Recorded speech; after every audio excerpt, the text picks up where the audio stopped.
Essa saudação aos prezados amigos e amigas internautas.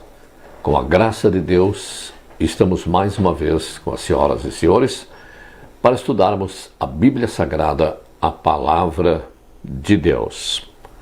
Hoje conosco aqui na apresentação do programa o pastor evangelista da Igreja Adventista do Sétimo Dia, Vitor Hugo Silva, é natural de Cuiabá, estado do Mato Grosso. E nos trabalhos técnicos de áudio e vídeo, o irmão Aldo Pimentel. Pastor Vitor Hugo, sua saudação. É um prazer estar aqui com vocês, poder falar da Palavra de Deus, poder conversar um pouco mais e estudar sobre as verdades que Deus tem para nos dizer nesta noite. É um prazer também estar com os amigos aqui, para juntos podermos estudar e também parabenizar ao projeto, dessa web rádio, e que Deus abençoe sempre. Muito bem. Bom, nós hoje vamos falar sobre um assunto que eu sempre achei importante. Quanto mais estudo, mais importante eu acho, não é? É a volta de Jesus, o retorno do nosso Salvador aqui para o nosso meio. Mas antes de iniciarmos esse assunto, gostaria que o pastor fizesse a oração inicial de hoje. Vamos orar então. Obrigado, Senhor, por mais esse dia, por essa semana que se inicia. Obrigado, Pai, porque nos dá o privilégio de Te adorar. Por favor, continua conosco. Nos abençoe neste estudo e que possamos a cada vez mais aprender um pouco mais da Tua verdade para a nossa vida. E assim como a Tua palavra nos diz que ela nos transforme e nos liberte, Pai. Que possamos a cada vez mais ter o interesse de Te buscar e Te adorar de todo o nosso coração. Por favor, usa-nos. Em nome de Jesus, é isso que nós oramos. Amém. Amém. A gente sempre apresenta um programa na expectativa de que aquilo que a gente trata, que a gente fala, seja do proveito espiritual dos nossos amigos internautas. Então vamos ao assunto volta de Jesus, que é importante, que nós estamos esperando, estamos aguardando. E quanto mais se aproxima o dia de ele vier, nós estamos aguardando que isso aconteça e temos a oportunidade de, através da palavra de Deus, dos seus ensinamentos, nos prepararmos para esse reencontro importantíssimo. Pastor, pode nos falar um pouquinho sobre esse assunto? Importante, quando nós falamos sobre a volta de Jesus, automaticamente já nos vem um texto na nossa cabeça, que muitas vezes é conhecido ou você já ouviu falar, que está lá em João, e eu gostaria que nós fôssemos a João 14, que é um verso clássico da volta de Jesus. João 14, dos versos 1 em diante, até o verso 3. O senhor pode ler para nós, Marcos, por favor? Esses 3 versículos era Jesus confortando os discípulos, Então eles estavam muito preocupados, E Jesus disse: não se turbe vosso coração, credes em Deus, crede também em mim. Na casa de meu pai há muitas moradas, e se assim não fora, eu vô-lo teria dito, pois vou preparar-vos lugar. E quando eu for e vos preparar lugar, voltarei e vos receberei para mim, para que onde eu estou, estejais vós também. Exato. Nós temos aqui a promessa de Jesus de que ele diz, como o irmão bem disse, um consolo aos discípulos, Jesus ele estava ali no seu ministério, quando ele passou pela terra, ele avisava os discípulos de que logo chegaria o tempo de que ele haveria de padecer e assim então descansaria. Mas ele não somente diz isso, ele deixa uma promessa aos seus discípulos, que é de: não fiquem preocupados, não se preocupem, eu vou preparar um lugar, e quando eu for preparar um lugar, eu voltarei e vos receberei para mim mesmo. E é importante a gente estudar aqui no verso 2, diz o seguinte, que na casa de meu pai há muitas moradas. há muitas moradas. Outras versões da Bíblia trazem como há muitos quartos, ou seja, trazendo mais proximidade de que essa casa do Pai é como se fosse uma casa só em que todos podem habitar, todos juntos, né? Para que não se faça distinção mesmo. E agora Jesus dá essa promessa tendo como um conforto para eles de que um dia voltaria. E é justamente isso que nós estudaremos hoje. Como funciona essa volta? Quais são os sinais também dessa volta? Em que nós iremos ver no nosso estudo hoje. E eu gostaria que nós começássemos lendo, nós inclusive já lemos João, agora vamos a Apocalipse, no capítulo 1. Apocalipse capítulo 1, verso 7. Capítulo 1, versos 7 diz: Eis que vem como as nuvens, e todo o olho até quantos o traspassaram, e todas as tribos da terra se lamentarão sobre ele, certamente. Amém. Ok. Nós já pegamos um ponto interessante, né? Que ele começa dizendo aqui: eis que vem com as nuvens e quantos verão? Todos o verão. Todo olho verá. É importante nós notarmos isso, porque muito se é distribuído de que Jesus ele vem de uma forma onde quase ninguém vai ver, onde se apoiam naquele verso bíblico que está em Lucas, se eu não me engano, não, Mateus 24, 40, de que um será deixado, outro será levado. A gente pode até abordar um pouco mais sobre esse aspecto no nosso estudo. Mas nós podemos entender que a volta de Jesus não tem nada de secreto. Se eu não me engano, em Tessalonicenses, quando vamos lá, e também em Mateus 24, diz que a volta de Jesus é como um raio que vai do Oriente ao Ocidente, é que cruza todo o mundo. Ou seja, a volta de Jesus não tem nada de secreto, segundo o que a sua palavra mesmo diz. Eu gostaria de ler esse verso numa versão que diz o seguinte, a partir das frases em diante, que e todas as nações da terra se entristecerão por causa dele. Ou seja, a volta de Jesus não será visível apenas para todo olho que creu, mas sim para todo olho da terra, até aqueles que se lamentarão, ou seja, aqueles que não creram na volta de Jesus, não creram que Jesus um dia poderia voltar ou não creram que Jesus de fato existiu. Essa é a volta de Jesus. Nós veremos ainda mais um pouco lá em Mateus 24, gostaria que nós fôssemos lá. Em Mateus 24, nós podemos encontrar vários dos sinais da volta de Jesus. Vários dos sinais da volta de Jesus nós encontramos em Mateus 24. Eu gostaria que o irmão lesse para nós, por favor, o verso 5, aliás, o verso 6 primeiro, e a gente vai dividindo entre os tópicos 6 e o 7. 6, 7 e 8, pode ser. E certamente ouvireis falar de guerras e rumores de guerras. Vede, não vos assusteis, porque é necessário assim acontecer, mas ainda não é o fim. Porquanto se levantará nação contra nação, reino contra reino, e haverá fomes e terremotos em vários lugares. Porém, tudo isto é o princípio das dores. Princípio das dores. A gente vê, então, segundo a palavra de Deus, os sinais da sua volta, os sinais da sua vinda. Onde ele diz que haverá rumores de guerras, ouvireis falar de guerra, nação contra nação, reino contra reino, haverá fomes e terremotos em vários lugares. Ou seja, nós vemos que nós pegamos dois aspectos importantes aqui, que a volta de Jesus, nós percebemos sinais na natureza e também percebemos sinais no mundo social, no mundo em que vivemos. Hoje, irmão Vargas, você pode perceber, e se nós abrirmos aqui o nosso celular e pesquisarmos qualquer tipo de notícia, você em casa, de repente acabou de ver o jornal, você percebe que isso é o que mais tem hoje em dia. Cada vez aumenta mais.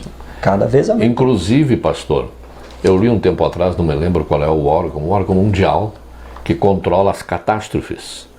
Que os terremotos mesmo têm aumentado a frequência, assim, de uns anos para cá. Uma coisa incrível, né? Então, é algo marcante, né? Exatamente. E até catástrofes naturais que onde antes não haviam.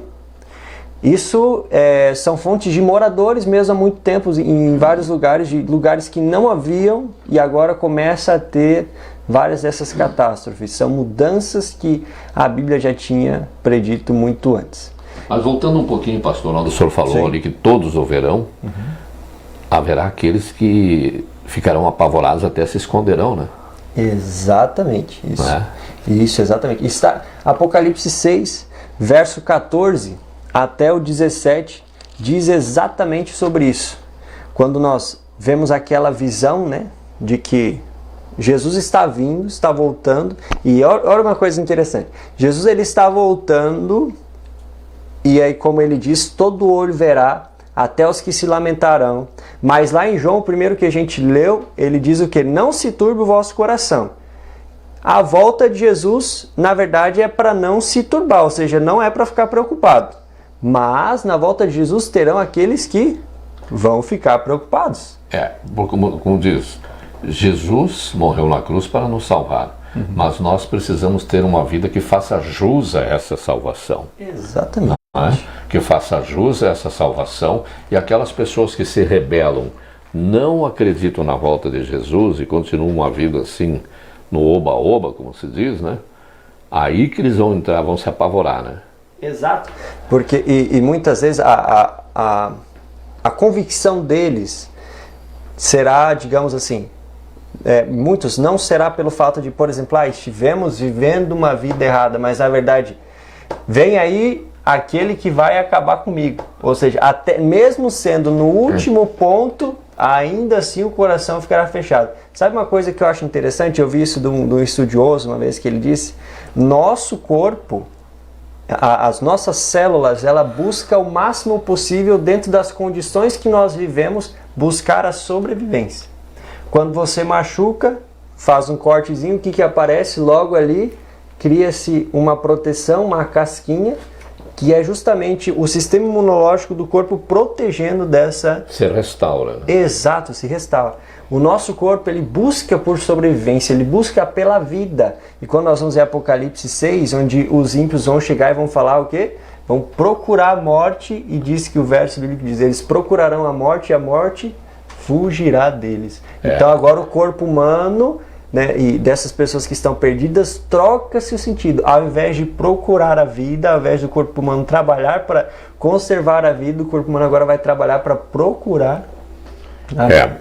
Existem pessoas, até já me falaram isso, e se você leva uma vida de se privando de diversas coisas que consideram erradas e tal, e se Jesus não vier, e você perdeu tanta coisa boa do mundo, perdeu tempo e tal, se preparando para a volta de Jesus. Eu sempre digo, prefiro errar pelo excesso de zelo do que pelo desleixo.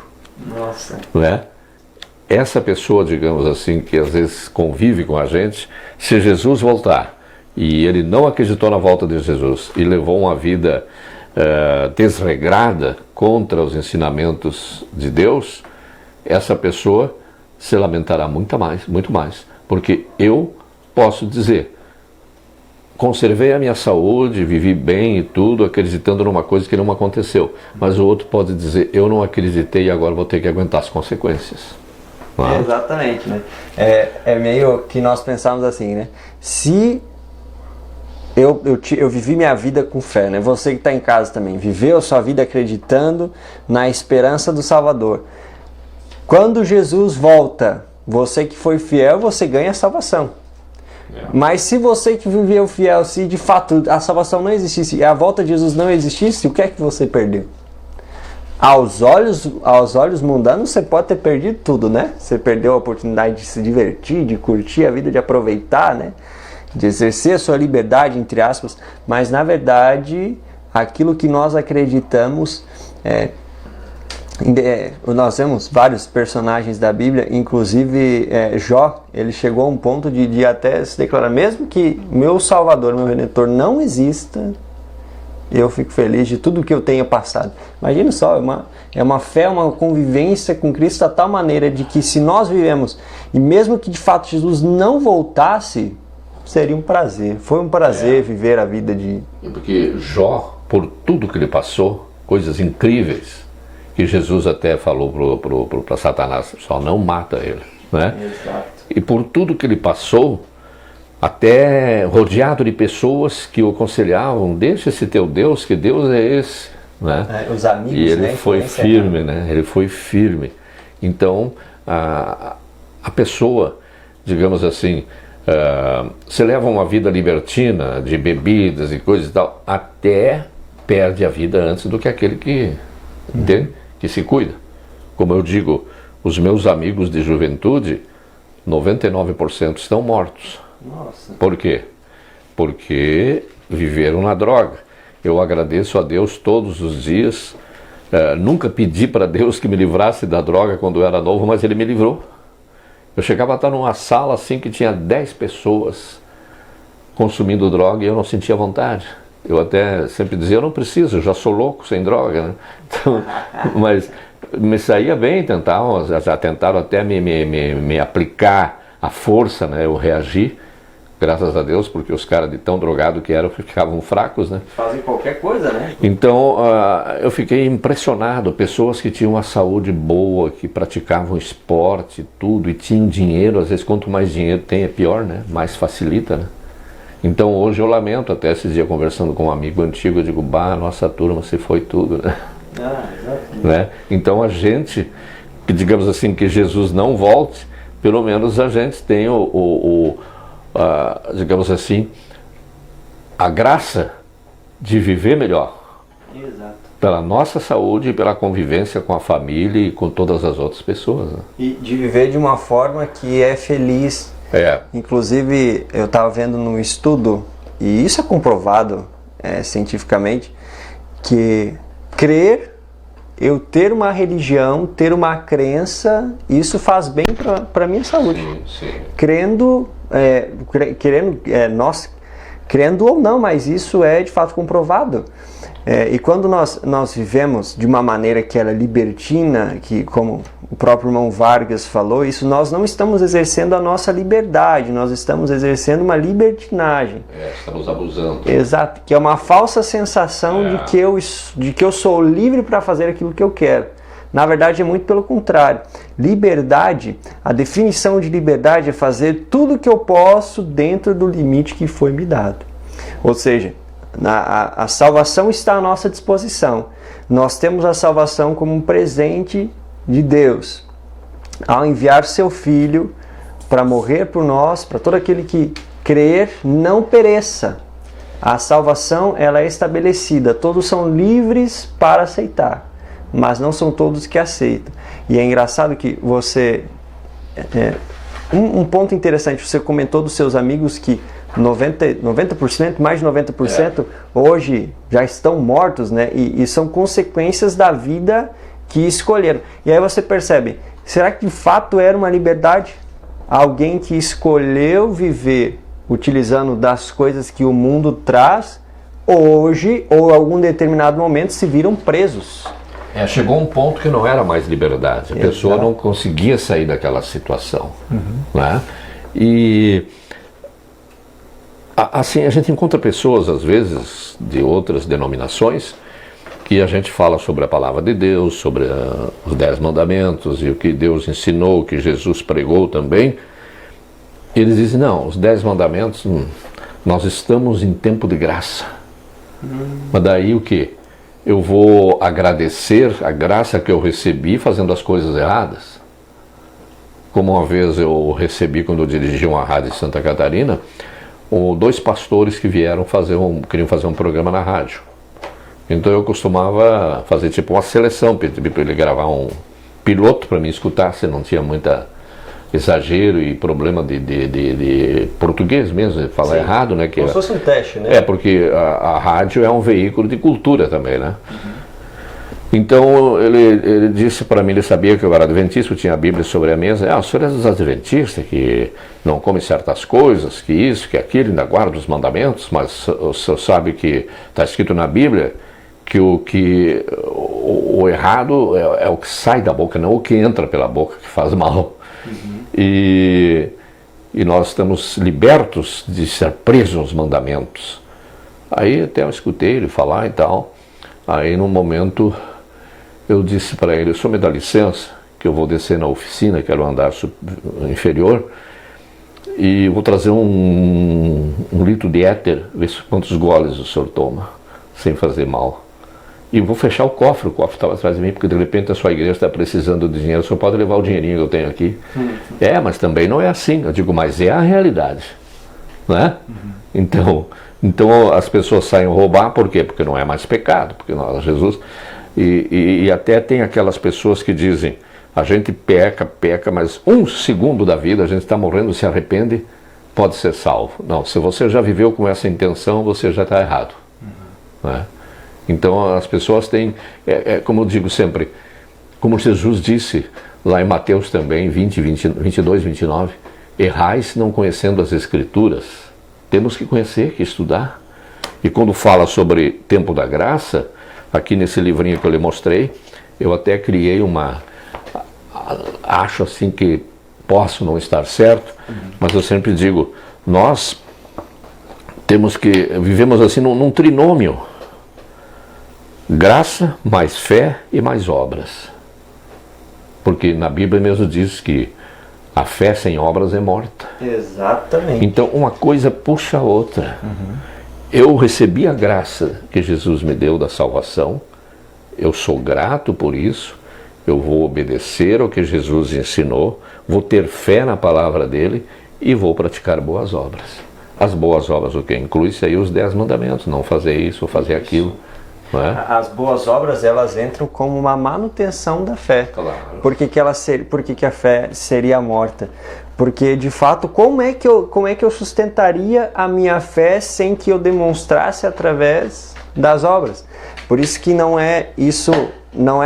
faz sentido eu dizer que somente pela fé em Jesus eu serei salvo. Ok, a salvação está na graça, mas para que eu mantenha a manutenção da minha fé, eu devo ter as obras em que através disso eu consigo me policiar, eu consigo a cada vez mais me manter mais fervoroso através das minhas obras. Isso não é nenhum sacrifício.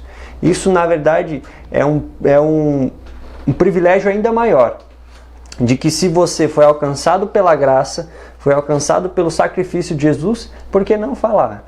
Por que não pregar? Né? Por que não seguir? Cristo mesmo diz, né? Se me amais, uma condição. Se me amais, guardareis os meus mandamentos. Guardareis os meus mandamentos. Ou seja, é um resultado. Na verdade, você não vai obedecer aos mandamentos para que você obtenha salvação. Muito pelo contrário, por estar salvo, você vai obedecer os mandamentos. É um resultado, não a causa da salvação. Então, eu tenho aqui um pequeno parágrafo desse livrinho que diz: a graça que recebemos pela morte de Jesus na cruz, a fé que temos nele como nosso Salvador e em seus ensinamentos e as boas obras que praticamos, como gratidão pela salvação, pela fé que temos em Cristo e pelo amor ao próximo. Então é tipo uma receita. Exatamente. Posso ter me exagerado, não sei, nunca pedi para alguém se estava feito o que eu botei aqui, mas eu considero que é um trinômio indispensável. Isso a gente pode ter apoio na própria palavra de Deus, né? Que é a graça, a fé e as boas obras, né? Que são coisas juntos. Isso. Né? E a pessoa que tem as boas obras, que é dotado da graça das boas obras, essa pessoa, ela se torna mais sensível, tem mais sensibilidade, empatia, de sentir o sofrimento do pobre. Ela, por mais que ela não seja abonada, como se diz, ela sempre abre um jeitinho de ajudar alguém. Exatamente. Né? Que Jesus queria muito que a gente fizesse isso, quer que a gente continue fazendo. Essa, na verdade, é uma obrigação. Né? Sim, sim. É uma obrigação daquele que se diz cristão, é ser como Cristo, fazer aquilo que Cristo fez. Pastor, vamos então ouvir aquele hino que o senhor sugeriu, como é que é o nome? Sim. Vencendo vem Jesus. Seu Aldo.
Muito bem, estamos aqui com o pastor Vitor Hugo falando sobre a volta de Jesus. Pastor, quando eu trabalhava em rádio, eu abria os programas geralmente dizendo: a vida é uma luta constante na busca da felicidade. E nós estamos ao seu lado, no caso do ouvinte. Isso. Né? Estamos ao seu lado lutando por você, pela sua felicidade. Pessoas gostam de ouvir isso.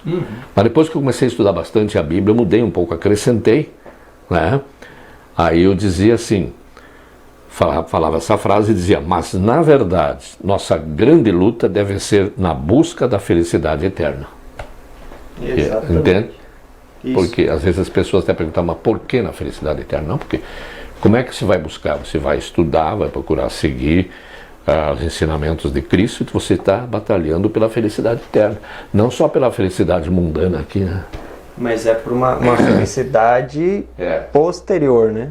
Aí que eu senti que a gente precisava lutar pela felicidade eterna, principalmente. Não é? Exatamente. Esse é um ponto interessante. Nós notamos no nosso estudo de hoje, porque uma das profecias do fim dos tempos era que o saber, o que é que aconteceria com o saber? Ele iria se multiplicar, né? E aí o que acontece? Muito hoje, e o irmão vai concordar comigo, que muito hoje é vendida uma falsa felicidade. Hoje em dia, quando a gente estuda a sociedade no geral, o perfil das pessoas que vão surgindo a cada vez mais, a gente vê pessoas que são de uma maneira psicologicamente fragilizadas. E eu me incluo nesse meio porque nasci nessa geração. De pessoas que não buscam conhecer, não têm verdades absolutas, tudo é relativo e a felicidade deve ser buscada em momentos e eu devo viver, experimentar tudo aquilo que eu posso e tenho a oportunidade de experimentar, e isso é um erro. Isso é antibíblico totalmente, porque na verdade, a felicidade não está em alguma coisa, a felicidade é alguém, a felicidade é a salvação resultado de Cristo Jesus. Eu posso estar com os meus amigos vivendo momentos felizes, e isso me traz a felicidade, só que como o Senhor falou, a gente deve buscar a felicidade eterna, que é ao lado de Jesus. Essa felicidade é passageira, a felicidade das diversões e tal, né? E tanto que, valendo-se disso, infelizmente, hoje muitas denominações religiosas trabalham, como se diz, na teologia da prosperidade. Exatamente. Você dá R$100 para a igreja, Deus vai te dar 1.000 amanhã. Dá R$1.000, hein? E as pessoas se iludem, porque as pessoas geralmente elas não querem mudar de vida. Elas querem melhorar economicamente, viver bem, mas não querem mudar de vida, deixar os seus vícios, às vezes da bebida e outras, porque eu, por curiosidade, às vezes escuto os pregadores de outras igrejas e vejo como eles trabalham em cima do dinheiro, principalmente tentando arrecadar, né? E garantindo que as pessoas vão ter. Eu vi um pastor um dia, que é um dos mais famosos que existe, dizendo, olha, essa carrocinha que você veio hoje, que você chama de carro, isso aí não existe. Eita! Você merece uma Ferrari. Eu tenho uma Ferrari, dizer. E o pastor tinha Ferrari. E vocês querem essa Ferrari, uma que nem a minha, com boa? Então, esses carrinhos de vocês aí é carroça. Nossa. Então vocês deixam o carro aqui hoje, vão de metrô, vão de trem, vão de ônibus, deixa aqui o carro, a chave e os documentos. Deixa para a igreja. E logo vocês vão ter uma Ferrari.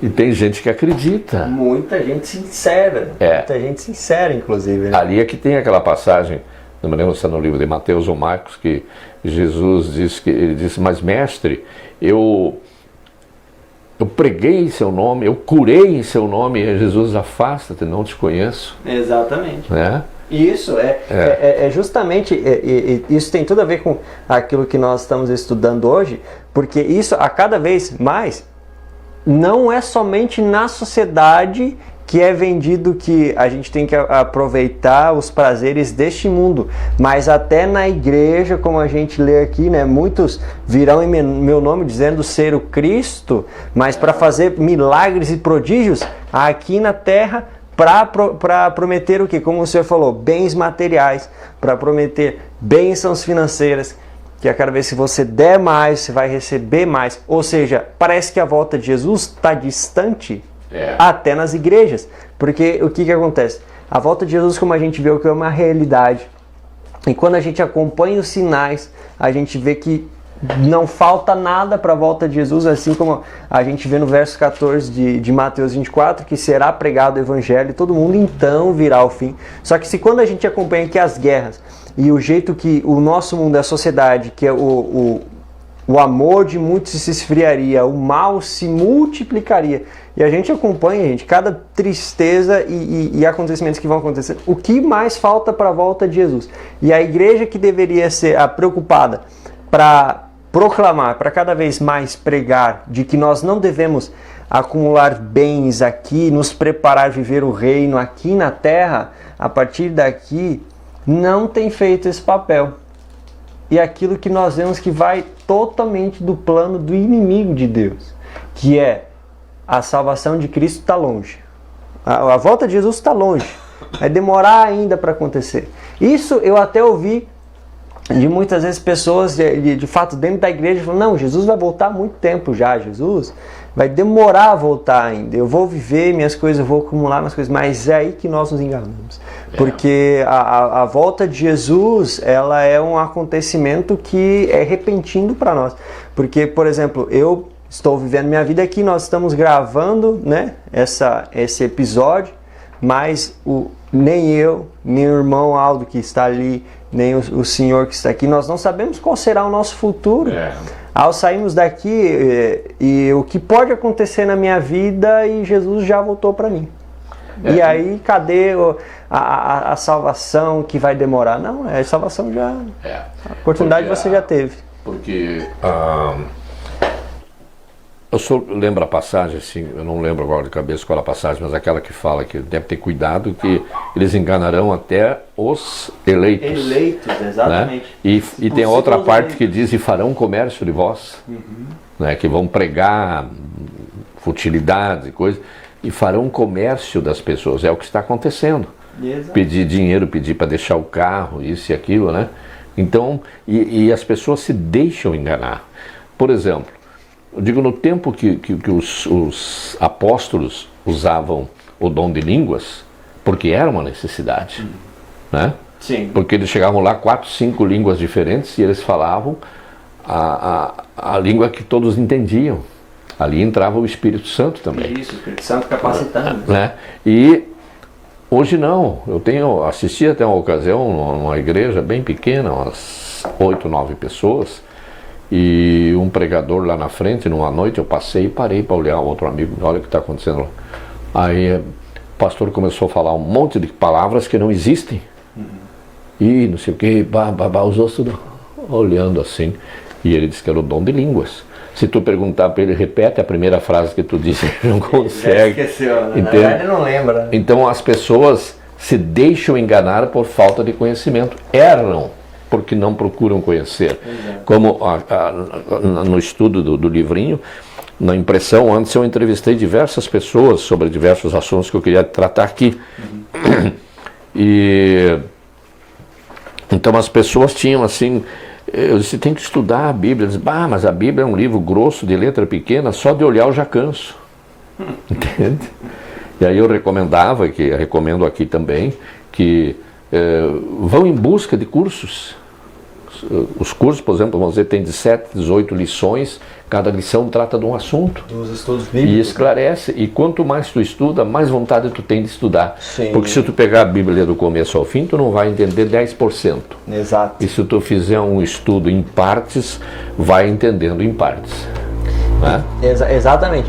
Quando nós, às vezes nós não entendemos a verdade da salvação, isso que o senhor falou e em fato, dom de línguas e tantos outros assuntos que muitas vezes é interpretado de uma maneira, e percebo que eu não estou julgando nenhuma denominação, mas estou dizendo pelo fato de muitas vezes as pessoas não terem um acesso ao estudo. Né? Cristo mesmo fala que, a gente vê na verdade na palavra de Deus, fala que existem muitas ovelhas que estão em outros apriscos. Em outra aprisco. Aí Cristo mesmo diz, né, que a mim convém conduzi-las. Aqueles que estão na boa fé. Exato. E aprendendo as coisas que não está na Bíblia, eles estão abusando da fé deles. Mas a pessoa tem que deixar de ser acomodada, ela buscar por si só. Isso. Tanto que aqui nesse livrinho, eu recomendo no começo que a pessoa tenha a Bíblia ao seu lado para conferir o que está escrito aqui. Entende? Então, é assim, até... eu vou lhe fazer uma pergunta agora, que nós estávamos falando que as pessoas dizem, o meu bisavô já falava que Jesus ia voltar, e não voltou ainda. Aliás, aqueles que viveram logo após Jesus, as gerações próximas e na geração de Jesus mesmo, eles tinham fé que achavam que logo Jesus voltaria. Que ele foi ao céu, foi preparar lugar para, né? E Jesus voltaria. Mas temos que entender também o seguinte: no momento que a gente deixa de existir, que falece, que morre, a porta da graça se fechou para a gente. Não adianta ninguém rezar, fazer isso, fazer aquilo. E não, a salvação é algo individual. Eu tenho que querer. Não deixar para os outros. Não, a minha mãe vai cuidar da minha salvação. Não. E pode demorar para Jesus vir, mas se você morrer daqui a 5 dias, não tem mais volta. Exatamente. Né? Isso. Então a gente tem que acreditar. Essa é uma pergunta que ela pode ser respondida com a Bíblia, que eu gostaria de citar 2 Pedro 3, verso 8, que diz o seguinte em diante: há todavia uma coisa, amados, que não deveis esquecer, que para o Senhor, aquilo que nós tínhamos falado, um dia como 1000 anos e 1000 anos como um dia, ou seja, representando que o tempo de Deus é diferente do nosso tempo.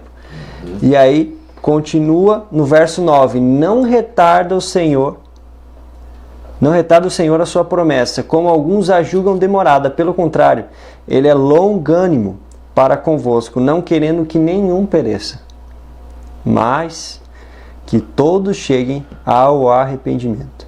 Virá, entretanto, e aí ele completa, né?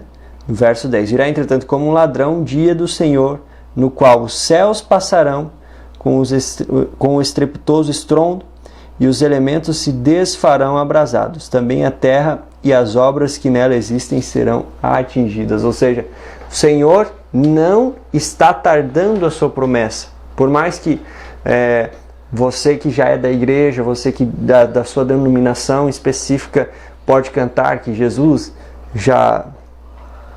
breve voltará, que logo ele vai voltar. Nós cantamos agora, né? Vencendo vem Jesus. Mas o Senhor não tarda a sua promessa. Cristo tem planos específicos. Eu sempre gosto de citar que Deus nunca saiu do controle da história. Apocalipse, quando nós vemos que a visão de que o homem, o ancião, aquele que veste de branco, está entre os candelabros, e os candelabros representam a igreja, ou seja, representando os períodos específicos da história. Ou seja, Deus nunca saiu do controle da história. Por mais que você possa se sentir desamparado, se sentir desconsolado, mas você pode ter certeza que as coisas acontecem no tempo exato que precisam acontecer, no tempo de Deus. Aqui nessa passagem bíblica, até as pessoas podem pensar, mas como que Deus vem como um ladrão? Quer dizer que vem de surpresa. Exato. Porque o ladrão é um elemento inesperado, Ele né? não avisa, né? Não avisa, né? E então eu acho assim que a gente tem que entender o seguinte: não adianta rezar 300 missas, isso e aquilo, porque não adianta, a porta da graça fechou. Eu me lembro, tem uma passagem bíblica que fala mais ou menos sobre isso, assim, né? Que quando a pessoa deixa de existir, né? Aí não adianta tu correr atrás. Né? Então, a gente se priva de muitas coisas na vida, de bens materiais e certas coisas que a gente sabe que não deve comer, que não deve beber, que não deve ingerir, mas isso tudo é para o nosso bem espiritual e físico também. Exatamente. Exatamente. Deus ele se preocupa conosco a tal ponto de se preocupar com a nossa alimentação, o nosso cuidado físico, né? Aquilo que Deus tem de melhor para nós, ele se preocupa com que nós cuidamos do nosso corpo também. E quando nós até falamos sobre as obras, né, que elas estão linkadas, não são, volto a dizer, elas não através das obras que eu obterei a salvação, mas através das obras que eu tenho a manutenção da minha fé, porque a própria palavra de Deus diz que sem fé, sem obras, a fé ela é morta. E quando eu pratico as coisas que estão nas Escrituras, aquilo que Deus apresenta até como um propósito de alimentação, um propósito de seguir a palavra, os mandamentos, aquilo que Ele tem para mim. E quando eu faço a manutenção da minha fé, falando de Jesus para as outras pessoas, anunciando da salvação e da volta de Jesus, eu estou a cada vez mais fortalecendo a minha fé, aceitando todos os dias a graça que vem do sacrifício de Jesus. Nós temos aqui pessoas que estão participando aqui do nosso programa. Natália de Quadros Tati. Obrigado, Natália, pela sua companhia. Também o Daniel Duarte está com a gente. Obrigado, Daniel. Celestino Lemu. Obrigado, Celestino. João Stefanello também com a gente. Nelson Portilho. Obrigado pela companhia. Irmãos que estão acompanhando a nossa programação. É clara a vontade de Cristo que voltemos para junto dele. Né? Mas antes deveremos passar por julgamento justo. Está lá no livro de Salmos, né? Que diz: na presença do Senhor, porque vem julgar a terra, julgará o mundo com justiça e os povos consoante a sua fidelidade. E tem uma outra parte na Bíblia que fala que vai julgar de acordo com as obras da gente também. Não é? E aqui temos outra passagem aqui também no livro de João, que diz, capítulo 17, versículo 24. Jesus falando: Pai, a minha vontade é que onde eu estou, estejam também comigo os que me deste, para que vejam a minha glória que me conferiste, porque me amaste antes da fundação do mundo. Antes da fundação. Então, a gente vê que aqui ele falou que não se turbe o vosso coração, lá para os apóstolos, né, que estavam preocupados, né? E até ali também no livro de Atos, capítulo 1, versículo 9 a 11, diz: ditas estas palavras, foi Jesus elevado às alturas, depois da sua ressurreição ali, né? Que ele estava com os apóstolos, né? E à vista deles, dos apóstolos, e uma nuvem o encobriu dos seus olhos. E estando eles com os olhos fitos no céu, enquanto Jesus subia, eis que 2 varões vestidos de branco, anjos então, né, se puseram ao lado deles e lhes disseram: varões galileus, por que estáis olhando para as alturas? Esse Jesus que dentre vós foi assunto, quer dizer, foi elevado ao céu, virá do modo como o vistes subir. Então, os anjos explicando para os apóstolos, até que hoje o Senhor falou na sua pregação, que os apóstolos andaram com Cristo e não sabiam que estavam com Ele, né? Exatamente. Então é assim, né? E eu acho assim que a história, como se diz, em parte se resume no conhecimento. A gente ter pessoa que realmente entenda da Bíblia, que dê um estudo bíblico para a pessoa que está necessitando, tem alguém que não vai distorcer, vai dizer: não, isso aqui diz assim, mas isso é coisa do Antigo Testamento, né? Então, que muitos dizem que no Novo Testamento mudou, a lei de Deus não existe mais e tudo, né? Então eu sempre digo, vou lá naquela passagem de Mateus capítulo 5, versículo 17 a 19, né? Que é logo no começo do Novo Testamento ali, que muita gente achava que Jesus tinha vindo para anular o Antigo Testamento, ou aquilo que os profetas tinham escrito, e ele disse: não penseis que vim revogar a lei ou os profetas, não vim para revogar, vim para cumprir. Ele também veio para cumprir a lei. Porque, em verdade vos digo, até que o céu e a terra passem, nem um i ou um tio, que significa uma letra, ou um acento, jamais passará da lei, até que tudo se cumpra. Aquele, pois, que violar um destes mandamentos, posto que dos menores, quer dizer, mesmo que seja aquele menos importante, sim, né? Mas todos têm a sua importância, né? Ele disse, então, quem violar um desses mandamentos, né, mesmo que seja o menos importante, e assim ensinar aos homens, se será considerado o mínimo no reino dos céus. Aquele, porém, que os observar e ensinar, esse será considerado grande no reino dos céus. Então não precisa mais nada para achar que o Novo Testamento já se foi, não deve mais. E depois ali também temos no livro de Lucas, ali quando Jesus morreu, que ele foi colocado no túmulo, era do José de Arimateia, né? Uhum. O túmulo que tinha lá, que nunca alguém tinha usado, e era sexta-feira. A sexta-feira chamava o dia da preparação para o sábado. Isso. Dia que Deus nos deixou. Então, as mulheres que foram com ele, eu acho que Maria também devia estar junto, foram preparar aromas e bálsamos, porque era costume naquele tempo embalsamar o corpo das pessoas. E foram para casa, porque já ia entrar o sábado, foram guardar o sábado. E Jesus ficou no túmulo, guardando o sábado. E quando entrou o domingo, ele ressuscitou. Hoje muita gente acha que tem que guardar o domingo, porque comemorando é uma desculpa, né? A ressurreição, né? Até eu sempre digo, não. A guarda do domingo foi uma ordem do imperador Constantino. Uhum.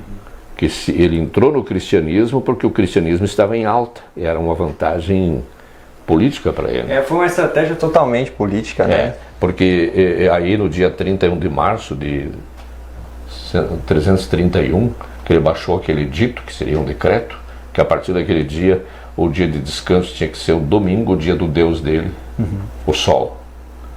E aí, dali 40 anos, o Papa também assinou, entrando em acordo com ele, né? Sim. Então, tanto que a igreja passou a chamar-se Igreja Católica Apostólica Romana, a igreja do Império Romano. Sim. Não tem nada que justifique, porque se tivesse os próprios apóstolos depois da morte de Jesus, teriam dito: vamos guardar o domingo porque queremos comemorar a ressurreição de Jesus. E como nós temos aqui no começo da Bíblia, eu achei a maioria das Bíblias de tamanho médio, na primeira página, já no segundo capítulo, que diz ali que Jesus terminou a obra de criação no 7º dia e ele santificou esse dia, né? E descansou. Deus não precisa descansar, mas ele nos deu um exemplo, né? Então, ele descansou no dia 7º, abençoou esse dia e o santificou. Então, aí vai lá para o Êxodo capítulo 20, a partir do versículo 8, que Moisés escreveu, aliás, Deus escreveu com o dedo dele, depois Moisés passou para frente, que diz: lembra-te do dia do sábado. Por que lembra-te? Porque ele já tinha falado, bem antes, né? Então, é questão da pessoa estudar, a pessoa se preocupar, porque essa vida aqui é uma passagem rápida. Sim. A vida mesmo, a vida eterna que Deus quer, é aquela outra, né, pastor? Exatamente. O senhor teria alguma coisa a acrescentar sobre a volta de Jesus? Apenas para a gente encerrar com esse pensamento, é importante nós entendermos todas essas coisas, como o irmão bem disse. A verdade de Deus, né, nos liberta, que é a sua palavra. Conhecereis a verdade vos libertará. Nos tempos em que vivemos, em que a verdade é jogada por terra, e isso nós vemos a profecia sendo dita também em Daniel, disse que nos tempos eles cuidariam em mudar os tempos e a lei. Ou seja, a cada vez mais a palavra de Deus seria mudada, falsos cristos e falsos profetas seriam incumbidos de distorcer a palavra de Deus, guerras sobre guerras e terremotos, e a gente pensa, mas Deus, onde está Deus em tudo isso? E eu volto a dizer, um exemplo que nós temos na Bíblia, e um exemplo pouco citado, em Abacuque. Quando nós vemos em Abacuque tem a visão, recebe a profecia do Senhor, que os caldeus sobreviriam sobre o povo, e agora os caldeus iriam perseguir, iriam prender, iriam levar cativos o povo. Mas Abacuque reclama, fala: Senhor, mas por quê? Mas por que isso? Por que acontecem essas coisas? Né? E aí Deus começa a falar: eis aí o soberbo, né? No capítulo 2, do verso 13 de Abacuque, e ali ele começa a falar que o justo viverá pela fé. E aí começa o capítulo 2 inteiro, Deus descrevendo coisas sobre os caldeus, mas aí ele termina de uma maneira incrível, que ele diz assim: o Senhor, porém, está no seu santo templo, cale-se perante dele toda a face da terra. O que nós podemos entender com esse verso é que Deus nunca saiu do seu santo templo.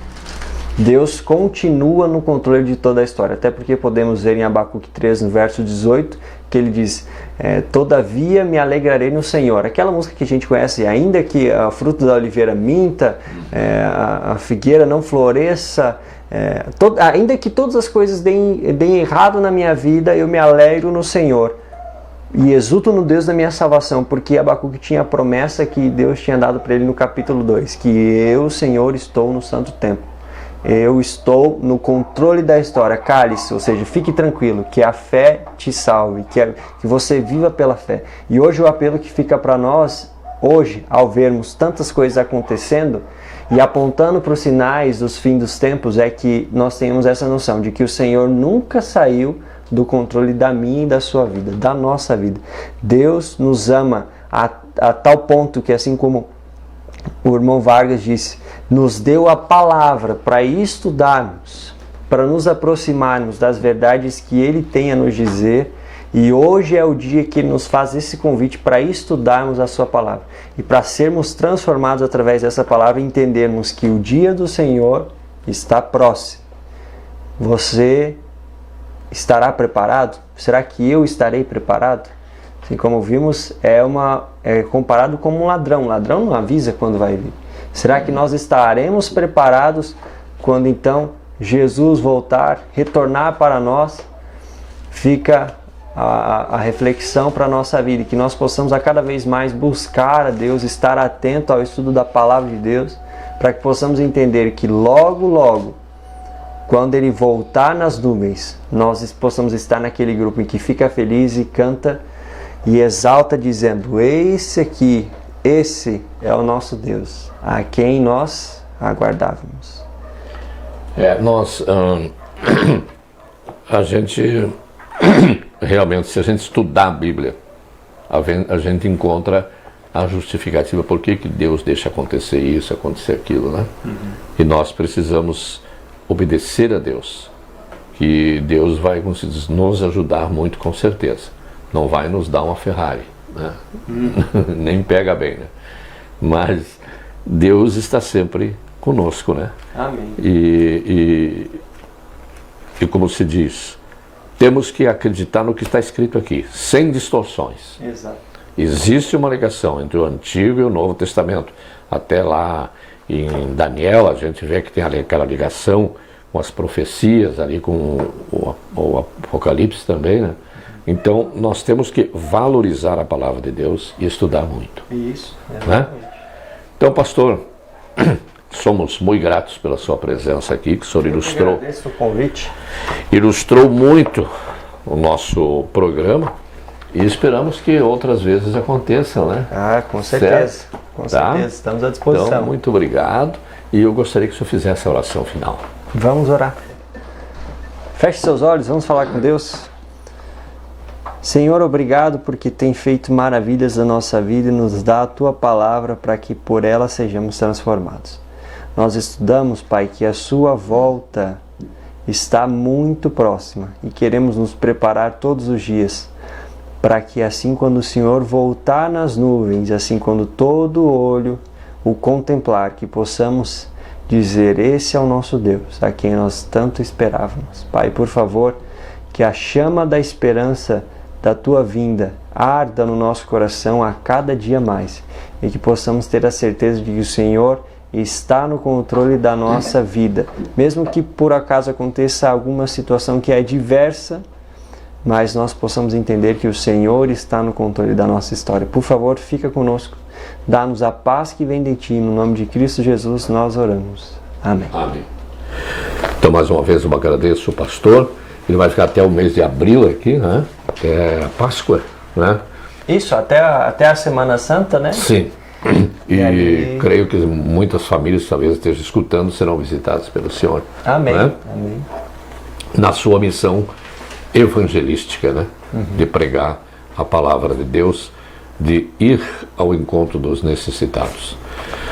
O irmão Aldo Pimentel também, que esteve com a gente nos trabalhos de áudio e vídeo. Um grande abraço para todos que estiveram conosco, um abraço grande mesmo, desejando uma